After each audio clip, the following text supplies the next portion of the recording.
Hear God's word today from Genesis 17 and 18. God also said to Abraham, "As for Sarai, your wife, you are no longer to call her Sarai. Her name will be Sarah. I will bless her and will surely give you a son by her. I will bless her so that she will be the mother of nations. Kings of peoples will come from her." Abraham fell face down. He laughed and said to himself, "Will a son be born to a man 100 years old? Will Sarah bear a child at the age of 90? And Abraham said to God, if only Ishmael might live under your blessing." Then God said, "Yes, but your wife Sarah will bear you a son, and you will call him Isaac. I will establish my covenant with him as an everlasting covenant for his descendants after him. And as for Ishmael, I've heard you. I will surely bless him. I will make him fruitful and will greatly increase his numbers. He will be the father of 12 rulers, and I will make him into a great nation. But my covenant I will establish with Isaac, whom Sarah will bear to you by this time next year." When he had finished speaking with Abraham, God went up from him. On that very day, Abraham took his son Ishmael and all those born in his household or bought with his money, every male in his household, and circumcised them as God had told him. Chapter 18, the Lord appeared to Abraham near the great trees of Mamre while he was sitting at the entrance to his tent in the heat of the day. Abraham looked up and saw 3 men standing nearby. When he saw them, he hurried from the entrance of his tent to meet them and bowed low to the ground. He said, "If I have found favor in your eyes, my Lord, do not pass your servant by. Let a little water be brought, and then you may all wash your feet and rest under this tree. Let me get you something to eat so you can be refreshed and then go on your way, now that you've come to your servant." "Very well," they answered. "Do as you say." After dinner, there was this conversation. "Where is your wife Sarah?" they asked him. "There in the tent," he said. Then one of them said, "I will surely return to you about this time next year, and Sarah your wife will have a son."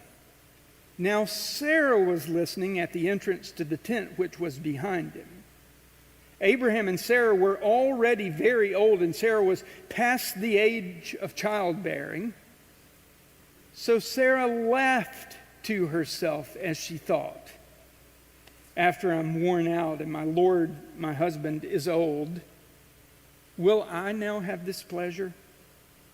Then the Lord said to Abraham, "Why did Sarah laugh and say, 'Will I really have a child now that I'm old?' Is anything too hard for the Lord? I will return to you at the appointed time next year, and Sarah will have a son." Sarah was afraid, so she lied and said, I didn't laugh." But he said, "Yes, you did laugh." Now, 24 years earlier, 24 years from this exchange, God appeared to Abram in Ur of the Chaldeans, inviting him on the journey of a lifetime. He promised him blessings, land, and descendants as numerous as the stars in the sky. And now, at age 99, we're clear about that. We've over and over again. At age 99, the time had come for a child. All those years, his faith journey was marked by fits and starts. He would take 3 steps forward and 2 steps back, but all the while he was inching ahead, moving forward. Despite Abraham's propensity to run out ahead of God, to get ahead of God's schedule, Abraham had been graced by God's patience, his mercy, and he had experienced God's faithfulness. At this point in time, the patriarch, Abraham, seemed to be ready, seemed to be in a really good place spiritually. His faith was alive, and he was ready for what God had next. So, in chapter 17, God appears to Abraham and announces that the time had come for a child to be born. Sarah, well past her prime, who Romans says her womb was as good as dead, was going to bear him a son. Now, what was Abraham's response? Look at Genesis 17:17.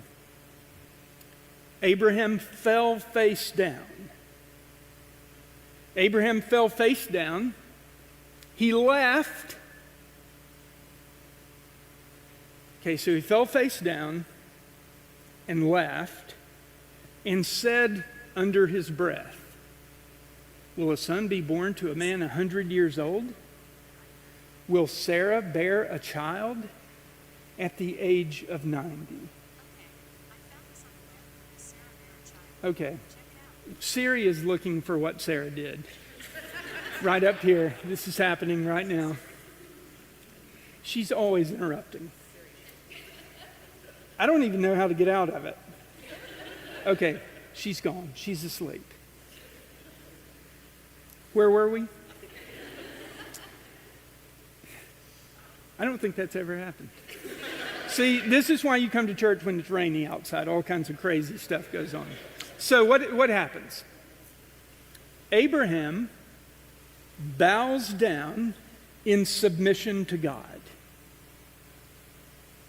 He bows down. Reverence for whose presence he's in. And then he laughs at him. Or at least he laughed at the promise. And then, speaking to himself, he said, "Really? Me and Sarah. I'm pushing 100. She's going to be 90. And we're about to have a baby? That's laughable." And then in verse 18, when he's finished talking to himself like a crazy person, he addresses God and says this, "If only Ishmael might live under your blessing." Now you remember Ishmael, right? He was not the child of promise. Ishmael was the child of impatience. He was born when Abram and Sarah got tired of waiting on God to give them the promised heir, so they took matters into their own hands, and at his wife's suggestion, Abraham took one of her servant girls, Hagar, to be his wife, and they had a boy. And the angel of the Lord told Hagar to name him Ishmael. Now, Abraham, after God says you and Sarah will have a baby, respectfully, I'm sure, suggests that maybe Ishmael should be the one. After all, he and Sarah are really old. And God says, "Yeah, look, I'm going to bless Ishmael, but you're still going to have a baby." Now, we fast forward to Genesis chapter 18. Fronting as a traveler with two companions, God shows up at Abraham's new campsite near the oak trees of Mamre. Demonstrating remarkable humility, Abraham didn't know who he was. He goes out of his way to show hospitality to these strangers, and he lays out a spread that's fit for a king. After the meal, the lead traveler, who Abraham still doesn't know is God, reveals himself by speaking with knowledge of Abraham and his wife. He says, "Where's Sarah?" Now, Sarah, according to custom, had remained in the tent while the men visited. God then tells Abraham that this time next year he's going to return and he's going to celebrate the birth of their son. So it was time. Now, Sarah, who was in the tent, was eavesdropping on their conversation. And she responds to the announcement the same exact way that Abraham responded to the promise in chapter 17. Look at verse 12 of Genesis 18. So Sarah laughed to herself as she thought, after I'm worn out and my Lord, my husband, is old, will I now have this pleasure?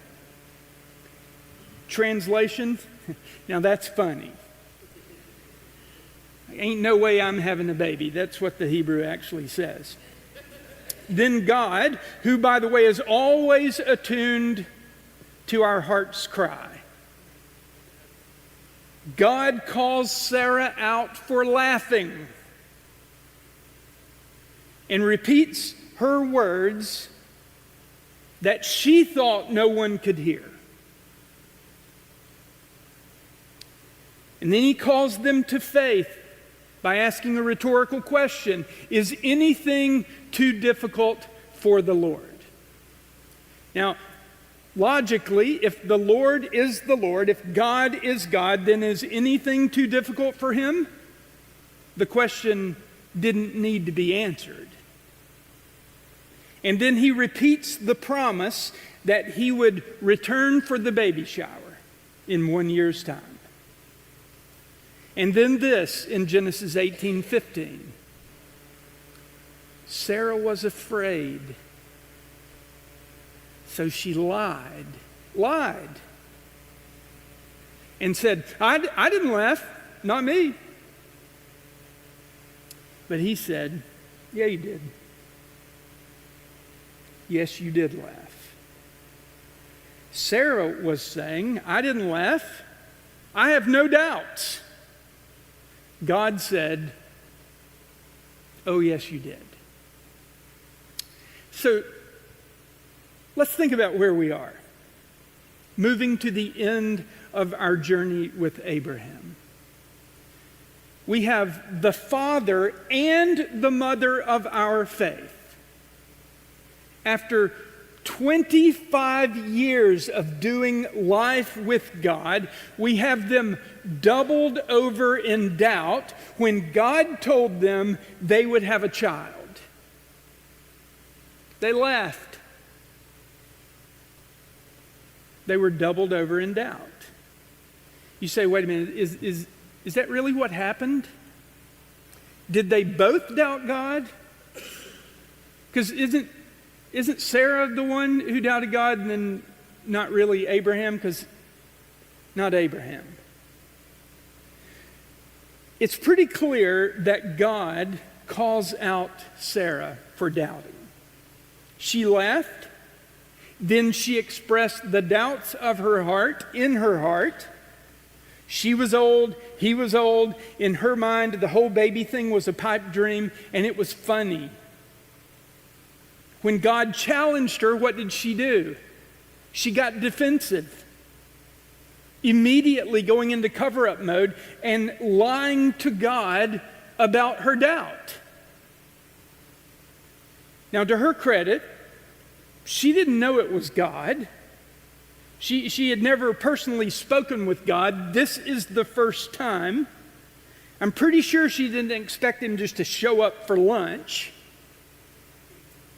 She doubted. She knew it.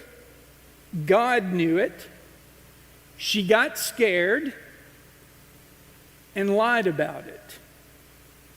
Why? Because she felt horrible for doubting.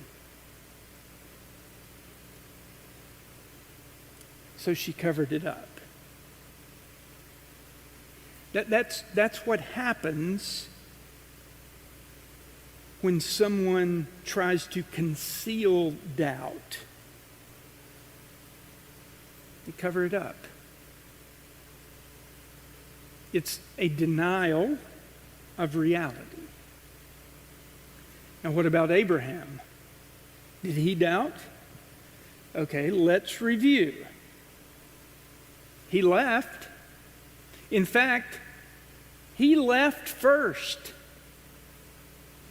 Remember, his meeting with God, and he knew it was God, was sometime before the lunch. They were living in a different place when Sarah left.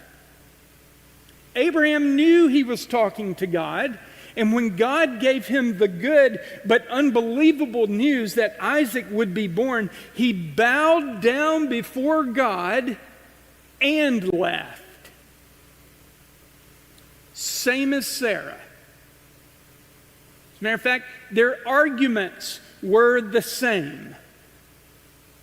But here's the thing. Traditionally, their laughs have been interpreted differently.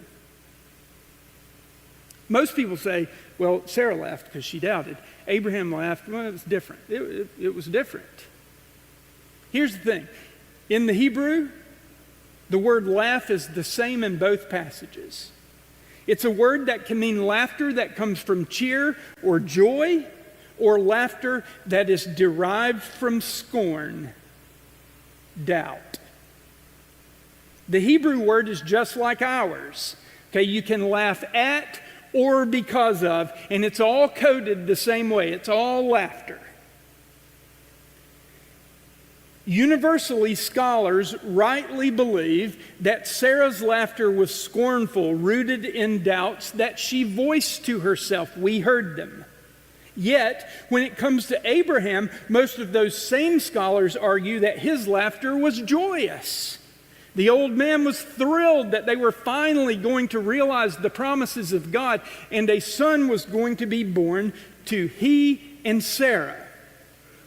Now, I get why they say that, because it could be a real blow to our morale if we thought that the father of our faith, after 25 years of walking with God, still struggled to believe. We want our faith heroes to be heroic. But if Abraham didn't have the same kind of doubt that Sarah had, how do you explain him expressing the same issues she did and then having the temerity to suggest a workaround to a seemingly intractable problem? Do you remember how the exchange went between he and God? Look at Genesis 17, 17, and 18. Abraham fell face down. He laughed and said to himself, will a son be born to a man 100 years old? Will Sarah bear a child at the age of 90? Then, no longer talking to himself, he addressed God. Abraham said to God, if only Ishmael, here's the workaround. I don't know how you're going to get a baby from us, but I've got an idea. Here's the suggestion. If only Ishmael might live under your blessing. He's essentially saying to God, hey, the Creator God, hey, with all due respect, I'm not sure if you know how this works or not, but not Sarah. She's really, I'm old too. We're too old to be having babies. So, in case you're wondering, and you know we've got that child of impatience, Ishmael, he's a little rambunctious, but why don't you just use him? He's here. He's mine. Now here's the question. Was his response really any different from hers? We could say that they were obviously different because God responded to them differently. That's reasonable. With Abraham, when he left and said in his heart, this can't happen, God just skipped right over it. Did you notice that? He never said, hey, what are you get up. What are you laughing about? He didn't say anything like that. God only responded to Abraham's question about Ishmael. Remember, he said, yes, I'll bless him, but you're going to have a child, you and Sarah. You can count on it. But he responded differently to Sarah. Remember, she was in the tent hiding, laughed, thought no one could hear her. Talked back, thought no one could hear her. And he addressed it directly. pose that rhetorical question. Is anything too hard for the Lord? By the way, that's a question that we should have in our minds. When we face some seemingly intractable problem, when life is putting the squeeze on us, is anything too difficult for God? Now, who was God talking to when he asked that question? You remember? 3 guys, travelers, sitting around the lunch table, so to speak. Sarah in her tent. God having personal, direct communication with Abraham. He was talking to Abraham, and I'm convinced he was addressing them both. So, did both Abraham and Sarah double over in doubt? Now, Occam's razor tells us that when we're interpreting a story, you should accept the simplest, most obvious explanation. Common sense puts it a little differently. It says if it walks like a duck and quacks like a duck, it is a... Thank you. I'm just checking. It's pretty obvious, isn't it? It pains me to say it, but I believe they both laughed because they were both struggling with doubt.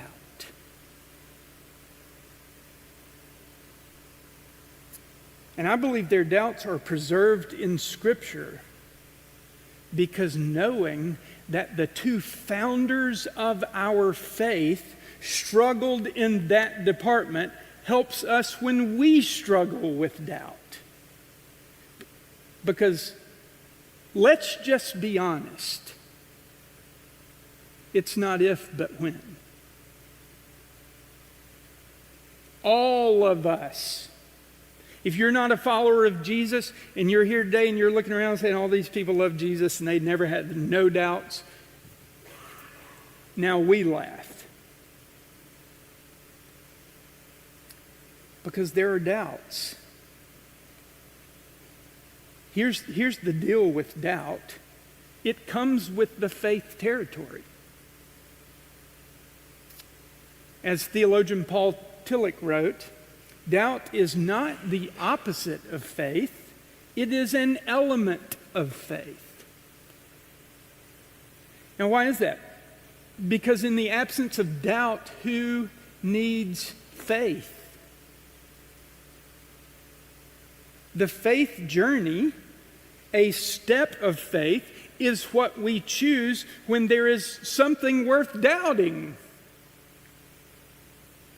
In his book, Belief and Unbelief, Michael Novak says that doubt is not so much a dividing line that separates people into different camps.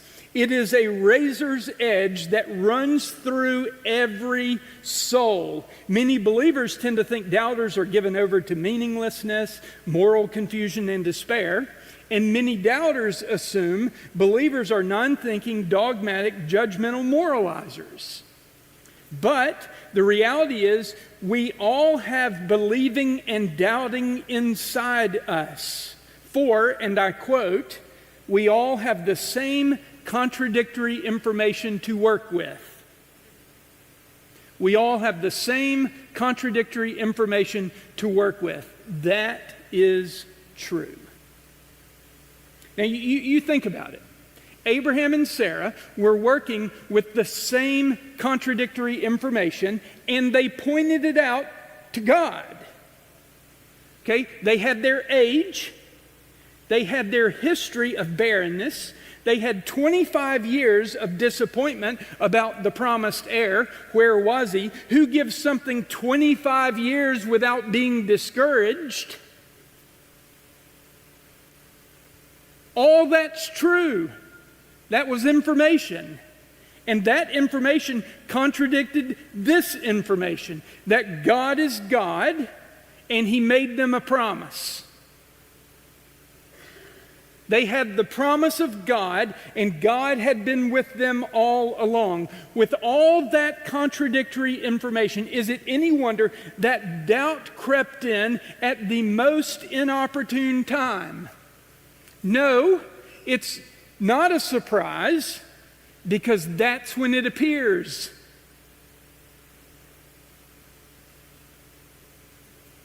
Sometimes in our journey, faith soars, and sometimes doubt rises. It happens to all of us. Now, some of us may hide it. Oh, like Sarah.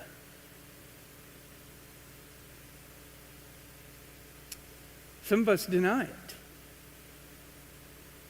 Like Sarah.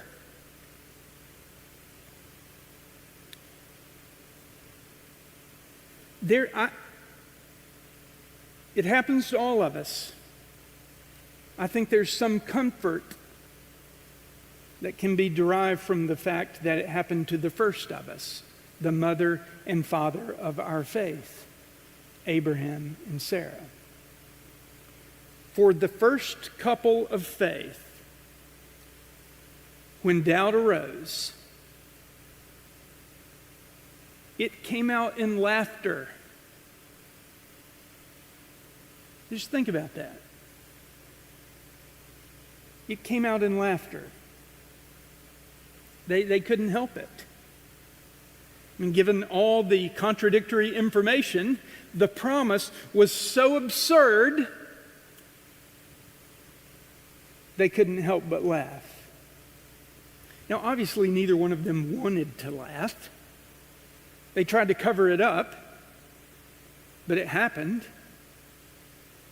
I was thinking about this yesterday, and I thought, is that kind of like getting the giggles? I'm not saying they got the giggles, but you know when you get the giggles? At the worst possible time.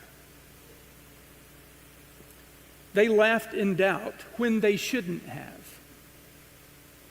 Why did they do that? Because they doubted. Doubts happen when we least expect them, and certainly don't need them, but they happen. Here's the question. What do we do with them?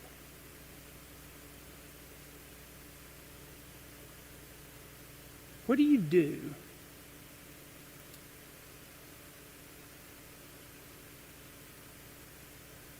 When life is closing in on you, you desperately need faith, but what's rising in your soul is doubt.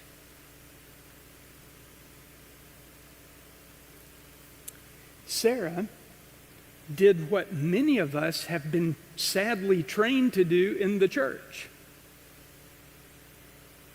If you have questions, don't worry about it. You have doubts, that's a faith problem. That's a you problem. Just move on. And so we, sadly, have been conditioned to hide our doubts. And that's no laughing matter. She lied about them and pretended like she believed. You remember? After lunch, God said, "You're going to have a baby." She laughed. He said, "What's her problem?" And she said, "What problem? I don't have a problem. We're good." I didn't laugh. Not me. I'm a soldier. I believe. And you know what God did? In the most gracious way possible, He called her out. He called her out. Did he call her out because she doubted? No, that wasn't the problem. The problem was the cover-up. He called her out because she lied. He called her out because she denied her doubt. When you know what happens when we deny doubt? We deny God the opportunity to address it. That's what happens.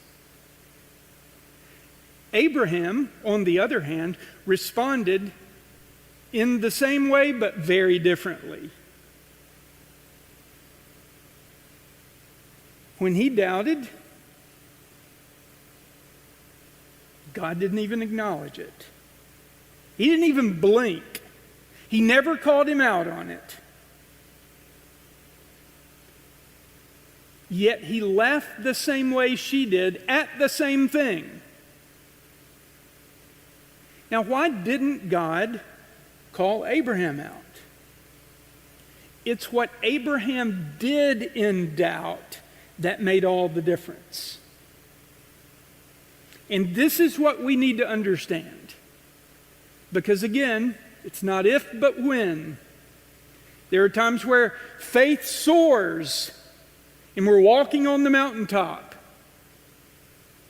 And there are times when doubts rise and we're overwhelmed.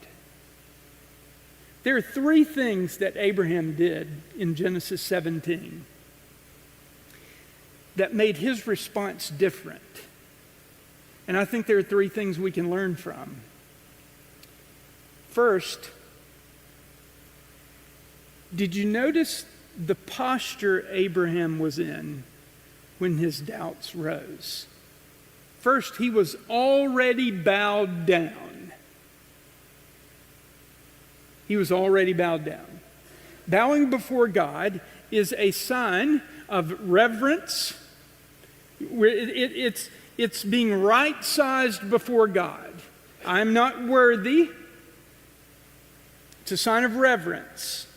And it's a sign of commitment to service. We bow down in submission to God. It is the posture of trust and service. It is the posture that says, this I know. I know who He is. He is who He says He is. Abraham left in doubt even as he bowed in submission. He was saying, oh, I'm having a hard time believing this. Nevertheless, I'm yours. I'm with you. What you say, I'll believe, and where you go, I'll follow, even in doubt.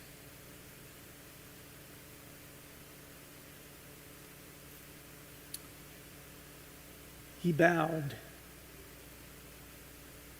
in doubt. A lot of times in doubt, we take the position of God. We rise up. We argue.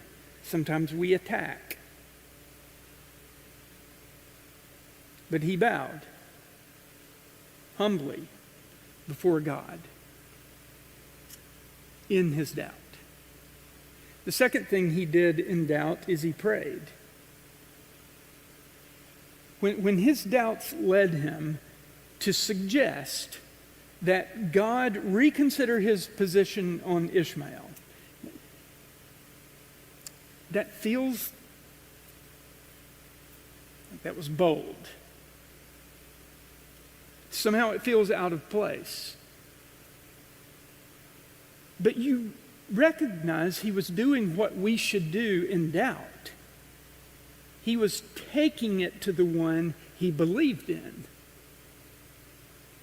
Have you ever thought about the guy, his son was tormented by demons. He brought him to the disciples. Jesus came down off the Mount of Transfiguration, and the disciples couldn't heal him. They couldn't handle the problem because they hadn't prayed.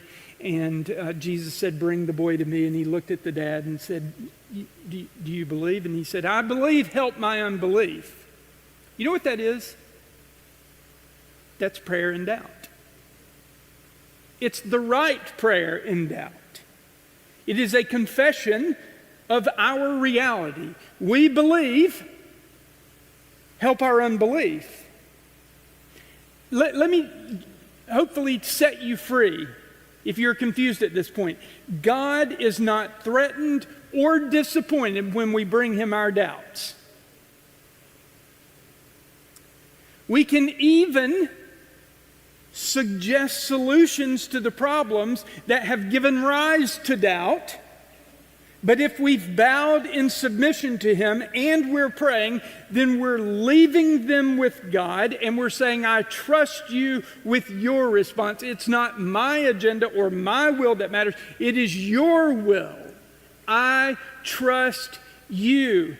Doubt that bows and doubt that prays is doubt God will redeem. It's okay. Third, you know what Abraham did? This is like the most mind-blowing part. He obeyed in doubt. You know, a lot of times when we doubt what God is doing or saying, where he's leading, we just quit. We freeze. We become immobilized by our doubts. Abraham did not freeze. Doubt did not leave him immobilized. He quickly moved on, demonstrating that his faith was bigger and more important than his reasonable doubts. They were reasonable. Make no mistake about it. But he reasoned that God's promises were more sure than his doubts. Did you pick up on what he did? Think about this. What did he do in doubt? Look at Genesis 17:23. On that very day, the very day that God told him he would have a baby, he bowed down and laughed.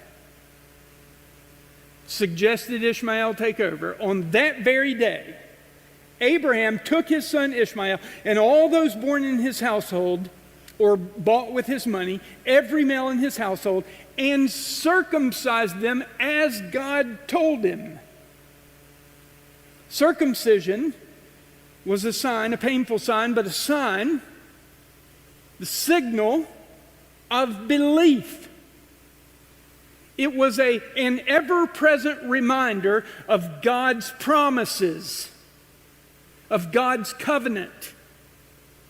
And Abraham was to enter into that signal if he believed.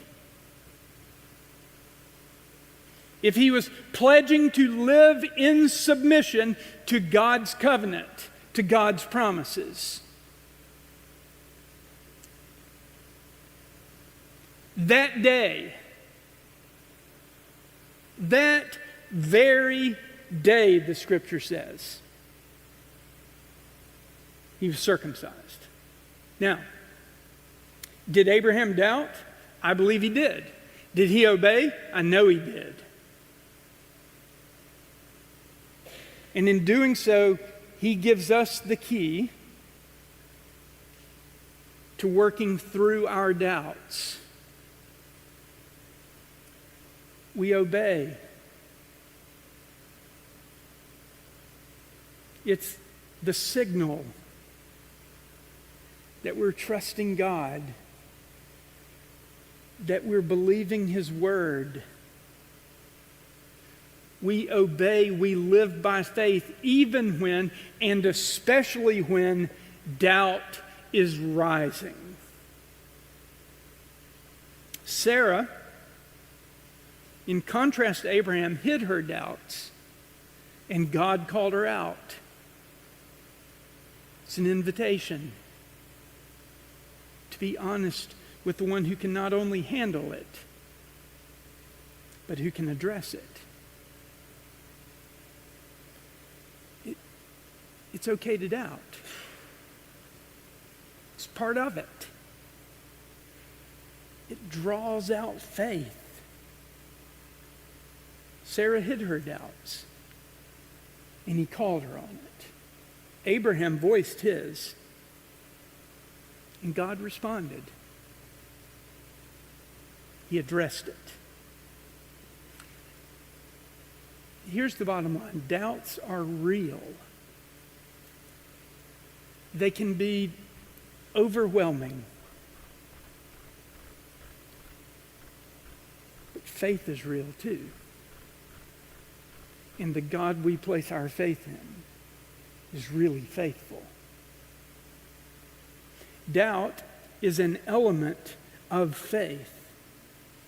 But the person who believes doesn't hide their doubt in shame. The person walking by faith takes their doubts to God, trusting that He is sovereign. He is the sovereign God who knows and controls the future. He is the sovereign God from whose love we cannot be separated. He is the sovereign God who has such great plans for our life that He sent His Son Jesus to die on the cross. He raised Him from the dead so that we might have life and have it more abundantly. It's an unlikely story. You know the story, right? Jesus born of a virgin. That can't happen. Well, Isaac sort of set the tone for unlikely births. Jesus, fully God, fully man, lived a perfect life. Perfect. It ended on a cross, crucified, belittled as a common criminal. God Himself shed His blood.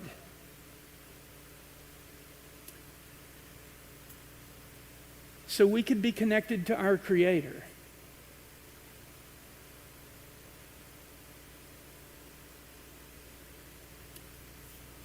It's quite a gospel. People naturally doubt it.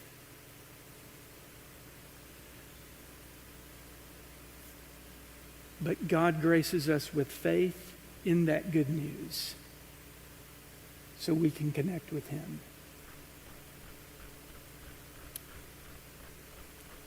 Here's the question for you today. What are you doubting? What intractable problem are you facing? Is it a relationship in your family that is broken and seemingly shattered into 1,000 pieces? Is it your health? Can you trust God's goodness with your children? Is it a work issue? A relationship? Is there some area in your life where you are doubting God's goodness?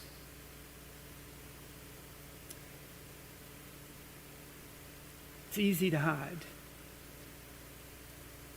It's easy to conceal those problems and hope they go away. Sarah hid hers, as we are prone to do. And God spoke to us as He spoke to Sarah. Don't hide. Come to me.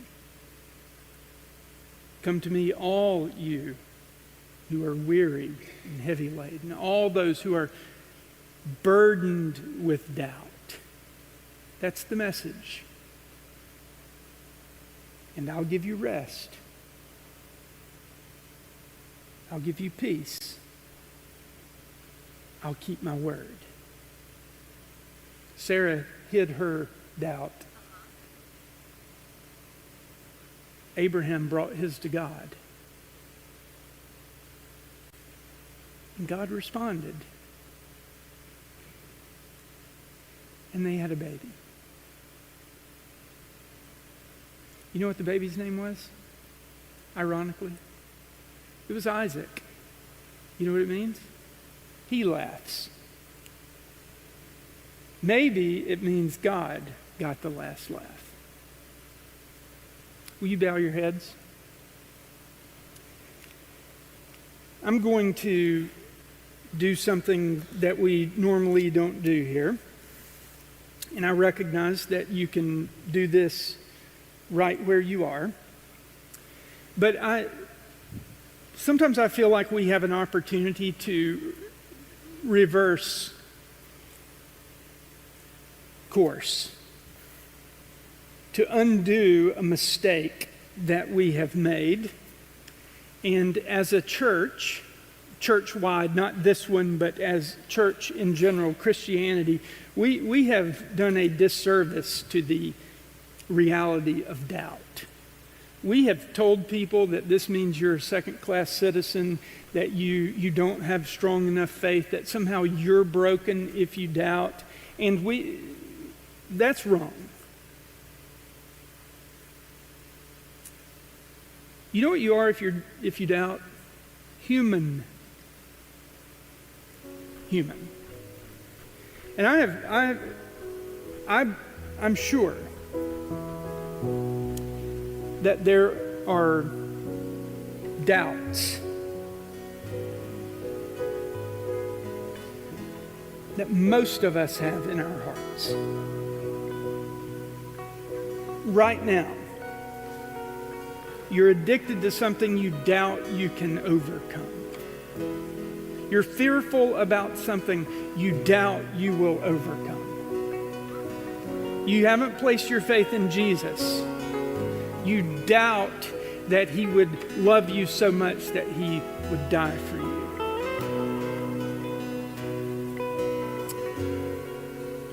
You have a doubt that is consuming you.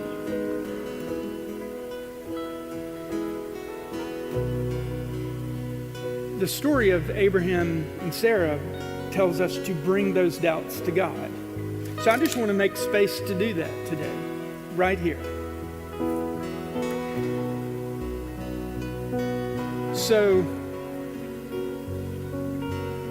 I want to invite you to do it. We get to name your doubt to the one who overcomes. You can come down front and pray. I'll pray with you if you want. You can kneel down or sit down right where you are. We're just going to take a couple of moments and we're going to be real with God. I want you to stand and I'm going to pray over you. And then I want you to respond to the leadership of the Holy Spirit. Matt's going to sing, and we're going to be real.